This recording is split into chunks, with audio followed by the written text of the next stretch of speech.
My name is Lydia Monroe.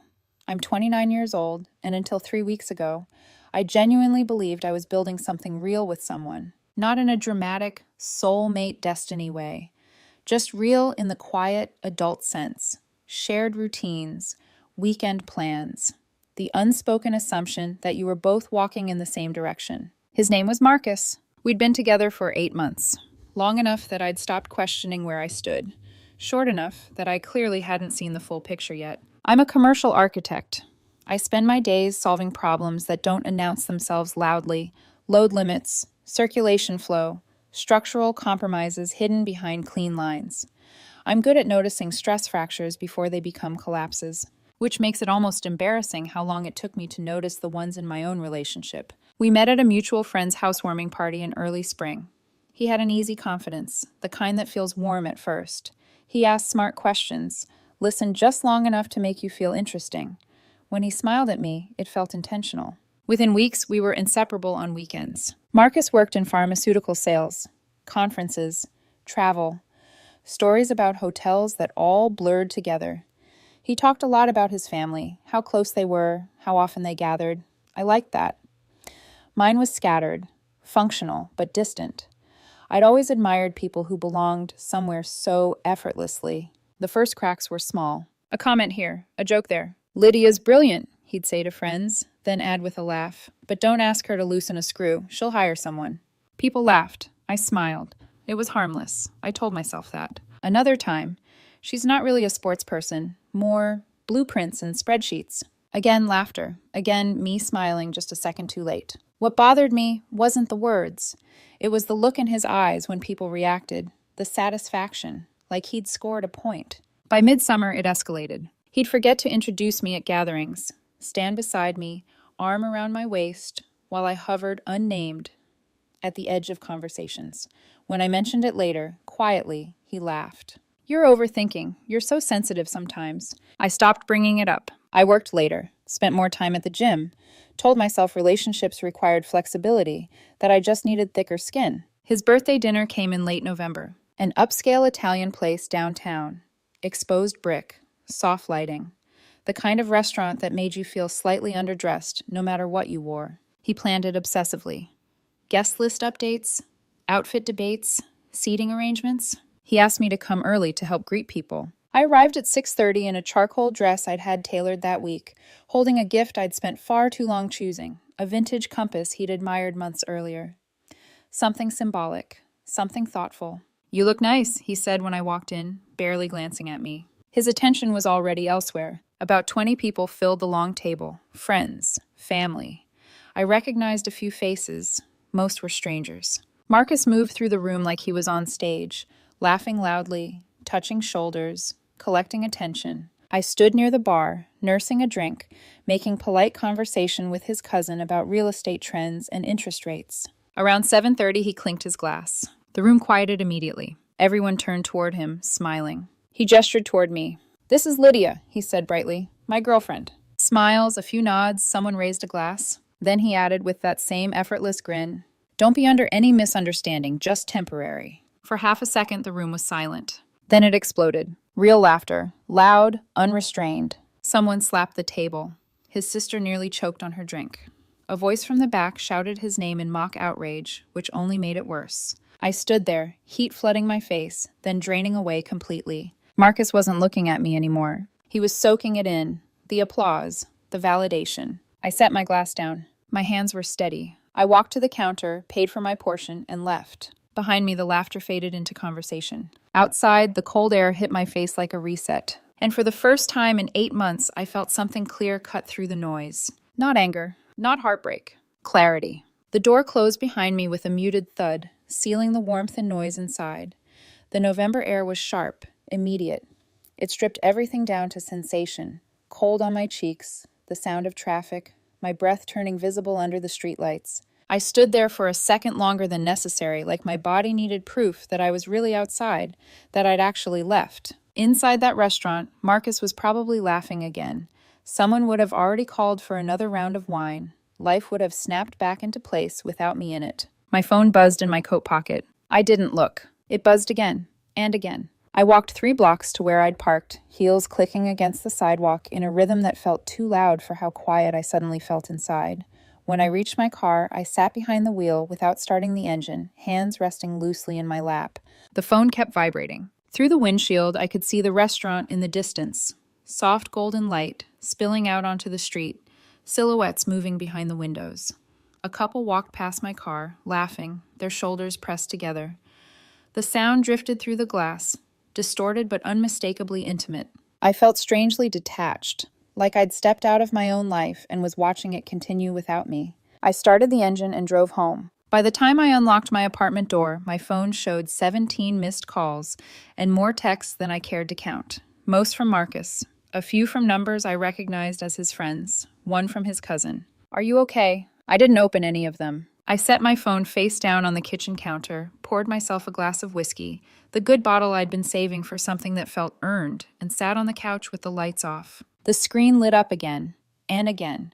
Each vibration was like a small insistence that I explain myself, that I justify leaving a room where I'd been reduced to a punchline. Curiosity eventually won. I picked up the phone. "Lydia, where did you go? Are you seriously leaving right now?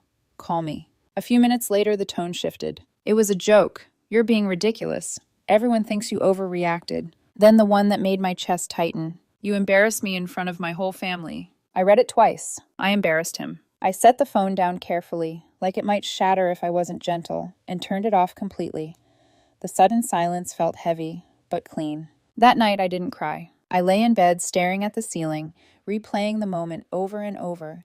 The laugh, the way he hadn't even glanced at me afterward, the certainty in his voice when he'd said temporary, like it was a fact he'd been waiting to reveal. Sunday passed in a blur of deliberate distraction. I went for a long run through the park, the kind where your lungs burn and your thoughts finally lose their grip.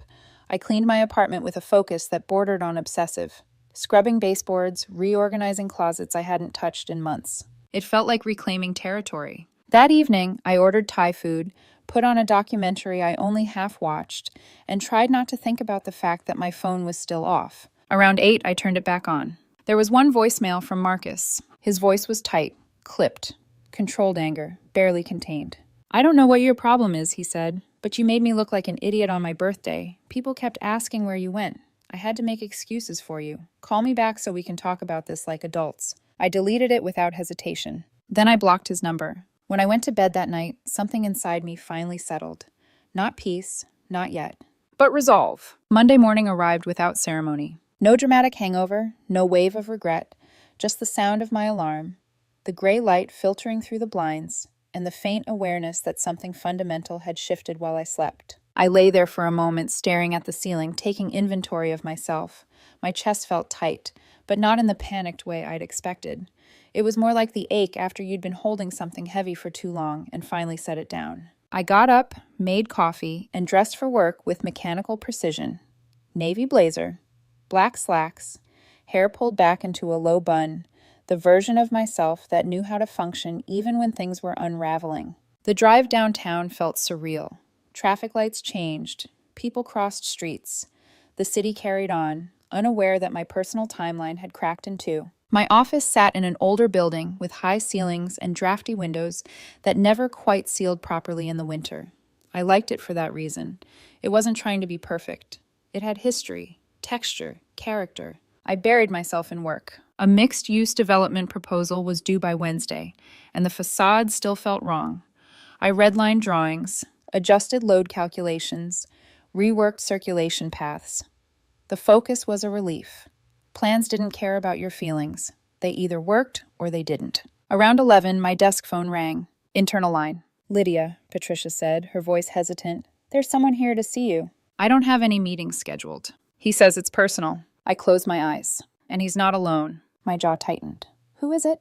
"Marcus, and there's an older man with him. I think it's his uncle." Of course it was. "Tell them I'm unavailable." "I tried," Patricia said quietly. "He's insisting, and he's starting to raise his voice." I exhaled slowly, counting to 3. "I'll be right out." The lobby was bright in a way that felt almost confrontational. Polished marble floors, glass walls reflecting everything back at you, whether you wanted to see it or not. Marcus stood near the elevators, arms crossed, jaw tight. He looked like he hadn't slept. His hair was pulled back messily, the confident polish from Saturday night gone. Beside him stood a man in his 50s with a thick build, graying hair, and an expensive watch that caught the light every time he moved. His uncle. I'd met him once at a summer barbecue. He talked at length about lumber prices and labor shortages. "Lydia," Marcus said as soon as he saw me. His voice softened, shifting gears. "We need to talk." "No, we don't," I replied evenly. "You made your position clear on Saturday. I'm respecting that." His uncle stepped forward, hands raised in a placating gesture. "Look, maybe we can all sit down somewhere." "I'm not your daughter," I interrupted calmly. "And no, we can't." Marcus's face flushed. "You're being childish." "I'm being professional," I said. "You showed up unannounced at my workplace." "It was a joke," he snapped. "Everyone laughed. You're the only one who didn't get it." "I got it," I said. "That's why I left." "Oh my God," he scoffed. "You're so sensitive." I met his eyes. "Yeah, I've heard that." There was a pause, the kind that pulls attention like a magnet. "What you did," I continued, my voice steady, "was tell a room full of people that I didn't matter to you, that I was disposable, temporary." "That's not what I meant." "It doesn't matter what you meant. It matters what you said." His uncle frowned, looking between us. "Marcus," he said slowly, "what exactly did you say?" Marcus hesitated, just for a fraction of a second. "I introduced her," he said, "and said it was temporary. It was sarcasm." "It didn't sound like sarcasm," I said. "It sounded like the truth." "That's because you're paranoid," Marcus shot back. "You've always been paranoid about what people think." "Maybe," I said quietly, "because you spent 8 months giving me reasons to be." Patricia was pretending very hard to be busy behind the desk. A coworker slowed near the entrance, checking his phone a little too deliberately. His uncle cleared his throat. "I think there's been a misunderstanding here." "There hasn't," I said. "I'm at work. You both need to leave." Marcus's eyes were glassy now, anger and something else flickering beneath it. "You're really throwing away 8 months over this?" "You threw it away on Saturday," I said. "I just refused to stay and applaud." The words seemed to land harder than I'd intended. He opened his mouth, closed it, then lashed out. "You're boring," he said. "Small. You have no sense of humor." I was settling. For a moment, the world narrowed to that sentence. And then nothing. No sharp pain, no urge to defend myself. Just exhaustion. "Then it's a good thing you don't have to anymore," I said. I turned and walked back toward my office. Behind me, I heard his uncle murmur something low and urgent. The elevator doors slid open with a soft chime. I didn't look back. I didn't make it 10 steps back into my office before my hands started shaking. Not visibly. Not enough that anyone passing would notice. Just enough that I had to sit down and press my palms flat against the desk, grounding myself in the solid edge of it. The glass wall reflected my face back at me. Composed, neutral, professional. If I hadn't been inside my own body, I might have believed it. I stared at my screen for a full minute before the numbers and lines stopped blurring together. Then I went back to work. Not because I felt strong, but because stopping felt like letting him take one more thing. A few minutes later, my desk phone rang again. "Lydia?" Patricia's voice was softer this time. Careful. "They've left."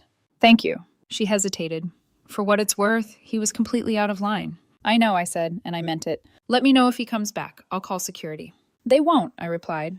I wasn't sure why I was so certain, but I was. They didn't come back. The rest of the day passed in fragments. Emails answered. A meeting I barely remembered attending. Red lines completed almost automatically. Muscle memory taking over when my mind refused to cooperate. When 5 o'clock came, I packed up slowly, deliberately. No rush, no dramatic exit. Outside, the air had softened. The city looked the same as it always did, unbothered, indifferent. I walked to my car and sat for a moment before turning the key, letting the quiet settle again. That night, my apartment felt different. Not emptier, just mine. I cooked something simple, ate at the counter instead of the couch, and resisted the instinct to check my phone every few minutes. Marcus was blocked. His friends hadn't tried again. The silence felt earned. Midweek, a message came through from Logan, one of the few people I'd always felt comfortable around in his circle. "Hey, I heard what happened. Just wanted to check in. You okay?" I stared at the screen longer than necessary before replying. "Yeah, I'm okay." The typing bubble appeared almost immediately. For what it's worth, a lot of us thought what he said was messed up. We just didn't know what to do in the moment. I exhaled slowly. "It's fine," I typed. "Really." "It's not," he replied. And honestly, this wasn't new. He's been weird about you for a while, like he wanted to be with you, but also wanted everyone to know he could do better.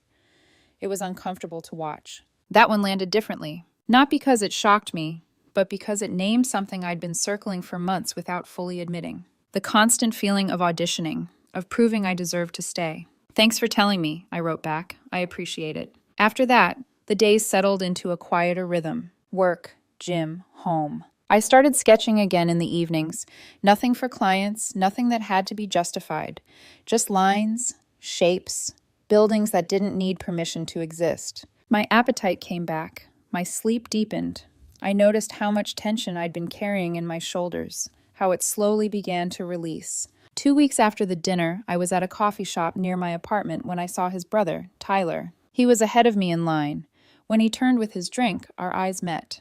He froze for a beat, then walked over. "Lydia," he said, "do you have a minute?" I nodded toward a table by the window. He sat down, clearly uncomfortable. "I'm not here to defend him," he said quickly. What he said was screwed up. We got into a huge fight about it that night. "Okay," I said carefully. "He's not doing great," Tyler added. "But that's not why I'm here. I just wanted you to know you weren't wrong about any of it." I studied his face. He looked tired, honest. "Thank you," I said, and I meant that too. When he left, I sat there a while longer, watching people pass outside the window. Couples, families, dogs pulling at leashes, life moving forward without waiting for anyone to catch up. I didn't feel triumphant, just clear. And for the first time since that night, I knew for certain I'd made the only choice that would have let me keep myself intact. The strange thing about clarity is that it doesn't arrive all at once. It comes in pieces. Quiet confirmations. Small moments that stack until the picture can't be ignored anymore. The week after Marcus showed up at my office passed without incident. No calls from unknown numbers. No surprise messages slipping through blocked lists. No dramatic apologies delivered through intermediaries. Just silence. At first, I mistook it for peace. Then I realized it was something else entirely. People knew. I didn't notice it right away. It was subtle. The way conversations paused half a beat when I walked into a room at work events.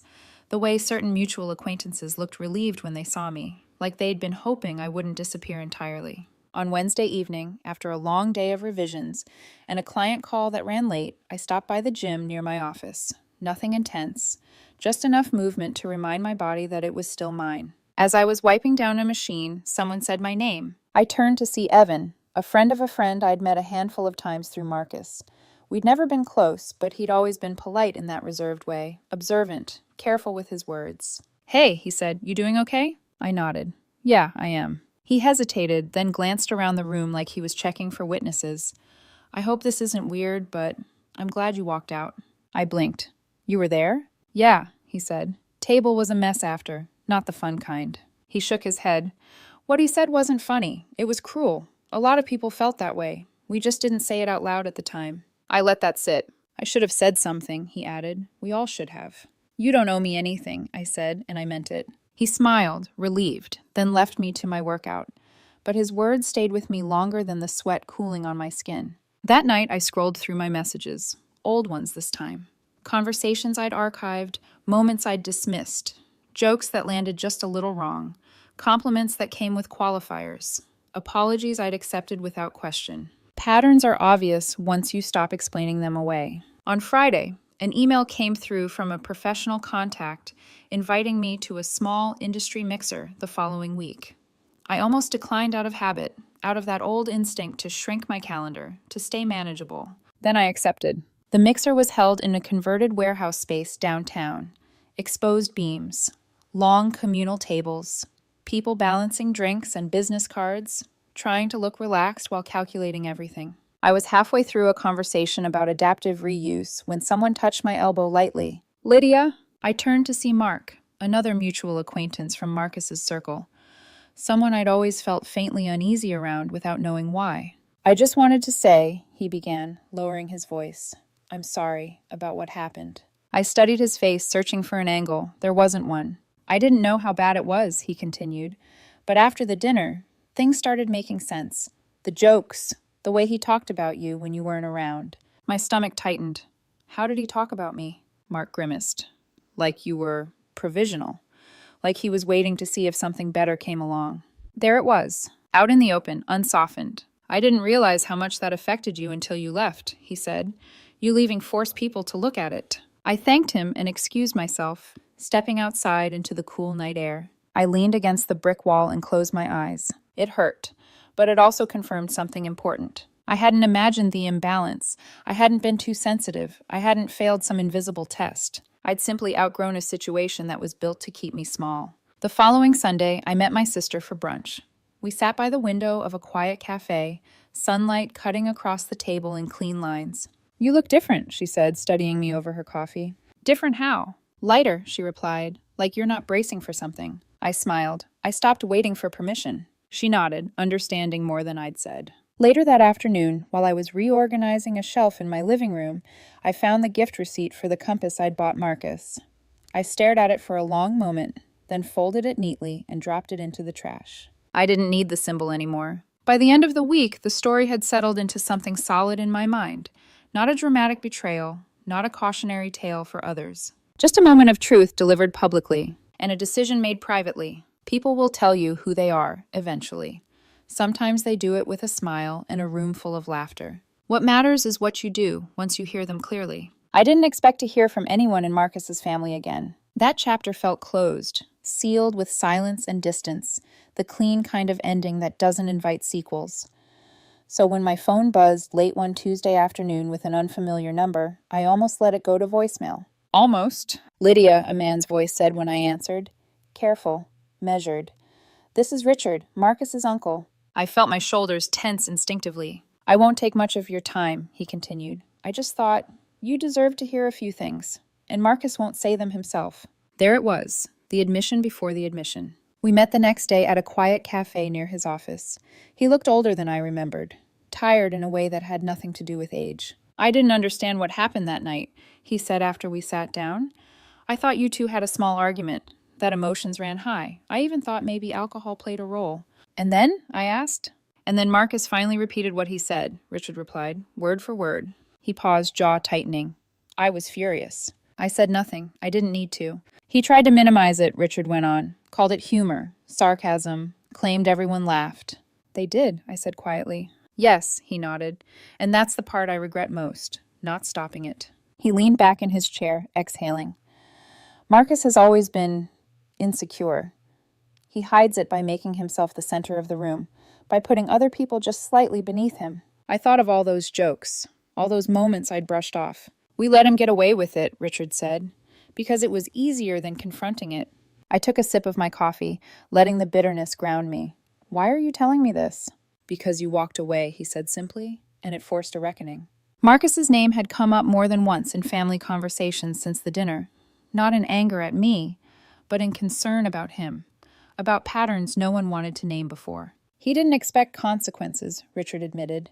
"He thought you'd cool off, that you'd come back." I met his eyes. He was wrong. "Yes," he said, "he was." We sat in silence for a moment, not uncomfortable, just final. "I won't contact you again," Richard said as he stood. "But I wanted you to know you weren't wrong and you weren't unreasonable." After he left, I stayed at the table longer than necessary, watching the door swing closed behind him. That conversation didn't bring closure, but it did bring confirmation. Later that week, Marcus's brother Tyler texted me once more. "He's moving," the message read. "Job transfer. Different city. I think he needs a reset." I stared at the screen, then typed back. "I hope he figures things out." And I meant it, in the distant, detached way you wish growth for someone you no longer need to witness. That night, I stood at my drafting table and looked at a set of sketches I'd been avoiding.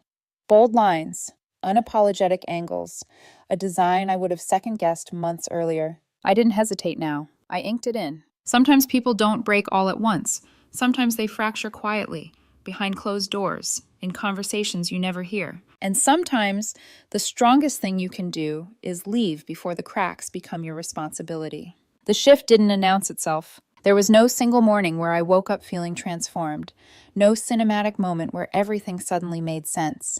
Instead, it crept in through ordinary days, rearranging things quietly while I wasn't looking. I noticed it first at work. I spoke up more in meetings. Not louder, just clearer. When something didn't work, I said so. When an idea deserved space, I didn't apologize for taking it. The mixed-use proposal I'd been revising finally went out on Friday. Clean, confident, uncompromised. I'd stopped second-guessing the bolder elements, the cantilevered terrace, the unconventional circulation flow. They stayed. So did I. My evenings changed too. I stopped filling them with noise. No more mindless scrolling or background television meant to drown out my own thoughts. I sketched, cooked meals that took longer than 15 minutes, went to bed when I was tired instead of when I felt done. I rejoined a yoga studio near my apartment, one I'd quit months earlier because Marcus had joked. It was very on brand for me in a way that made it sound small. The first night back, I held a plank longer than I thought I could. My arms shook. I didn't drop. It felt symbolic. Friends noticed before I did. At a small dinner with coworkers, someone raised a glass and said, "You seem settled." I smiled. I stopped negotiating with discomfort. At the gym, Evan caught my eye across the weight room and gave me a small nod. No commentary, just recognition. It was enough. One evening, as I was locking up the office, my phone buzzed. An unfamiliar number. I stared at it for a moment, then let it ring out. There was no message left. I didn't wonder who it was. The following weekend, I went to an open house alone. Not because I was buying, just because I wanted to walk through a space without imagining how someone else might inhabit it. Sunlight poured across unfinished floors. I stood in the center of the room and turned slowly, mapping out possibilities that belonged only to me. For the first time in a long while, my future felt spacious. I didn't rush to fill it. By midweek, the proposal results came in. We won. I read the email twice, then once more, just to be sure. The client specifically mentioned the boldness of the design, the confidence behind it. I closed my laptop and leaned back in my chair, a slow smile spreading across my face. Not because of the win, but because I recognized myself in it. That night, I met my sister for a walk along the river. The air was crisp, the water dark and steady beside us. "You don't talk about him anymore," she observed. "I don't need to," I said. She bumped my shoulder lightly. "Good." As we walked, I realized something else had changed. I wasn't waiting. Not for an apology, not for closure, not for him to understand what he'd done. I already had everything I needed. The shift wasn't dramatic. It was durable. And it was mine. What surprised me wasn't how quickly people stopped asking about Marcus. It was how little space his name occupied once it wasn't being forced into the conversation. At a holiday mixer a week later, his absence went mostly unnoticed. Conversations flowed around work, plans, renovations, travel. If someone mentioned him, it was in passing, like a footnote that no longer needed explaining. I stood near the bar, discussing zoning restrictions and project timelines, and realized something quietly important. No one was looking at me with pity anymore. No one was waiting for a reaction. Life had rebalanced itself. Later that evening, Logan found me near the coat check. "You good?" he asked, casual. No lowered voice, no careful phrasing. "Yeah," I said, "I really am." He nodded, accepting that without trying to add anything to it. That was new. People had stopped feeling like they needed to update me, warn me, or fill the silence with commentary. I liked it. The days after that felt open in a way I hadn't experienced in a long time. I lingered in places I used to rush through. A bookstore on my walk home, a small cafe I'd always told myself I didn't have time for. I bought things without mentally checking whether someone else would approve. Rearranged my living room on a whim. Hung artwork Marcus had once called a lot. The space felt better immediately. On Sunday morning, I ran into his sister at the farmer's market. The interaction was brief and uncomplicated. "I'm sorry," she said. No qualifiers, no excuses. "Thank you," I replied. We didn't stand there revisiting anything. We didn't pretend to be friends. We acknowledged the past and let it stay where it belonged. As I walked away, carrying bread still warm from the oven and flowers I didn't have a reason for, I noticed how light my hands felt. I hadn't won anything. I hadn't exposed him, corrected the record, or demanded accountability. I'd simply stopped participating. And that, I realized, was the cleanest ending I could have given myself. Some people mistake silence for weakness. But sometimes, silence is what happens after you've said everything that matters. The last time I thought about that night, really thought about it, without flinching or rushing past the memory, was weeks later, in the middle of a design meeting. A client was asking for something safe, predictable, something that wouldn't raise eyebrows or invite questions. I listened, nodded, took notes. Then I surprised myself. "I think we're underestimating the space," I said calmly. "If we treat it like something temporary, it'll always feel unfinished. But if we design it like it's meant to last, everything else falls into place." The room went quiet. Not uncomfortable, attentive. I walked them through the idea. Bolder lines, cleaner transitions, a layout that assumed confidence instead of asking permission for it. As I spoke, I realized I wasn't just selling a design. I was naming a shift. After the meeting, I sat alone at my desk, looking out at the city. Glass and concrete and steel, all the things people think are permanent until they're not. I thought about Marcus then, not with anger, not with regret, but with distance. I understood something I hadn't before. When he'd called me temporary, he wasn't describing me. He was revealing himself. Some people only know how to feel secure if they're standing on someone else's shoulders. They make others provisional, so they never have to commit to seeing them as real. I'd spent 8 months making myself smaller, softer, easier to hold without effort. And the moment he said the quiet part out loud, when he turned his contempt into a performance, it gave me clarity instead of shame. People ask me now, when the story comes up in pieces, whether I regret how I handled it, whether I wish I'd stayed and confronted him in front of everyone, made him explain, made him apologize. I don't. Walking out was the cleanest line I could draw. It said everything without cruelty, without spectacle, without turning me into something I wasn't. I didn't need him to admit fault. I needed to stop accepting it. Later that week, I went back to my drafting table and finished a concept I'd been circling for months. It was unconventional, confident, a little intimidating, and it felt exactly right. That was when it finally settled, not as a lesson, not as closure, but as truth. I was never temporary. I was just in a place that couldn't hold me,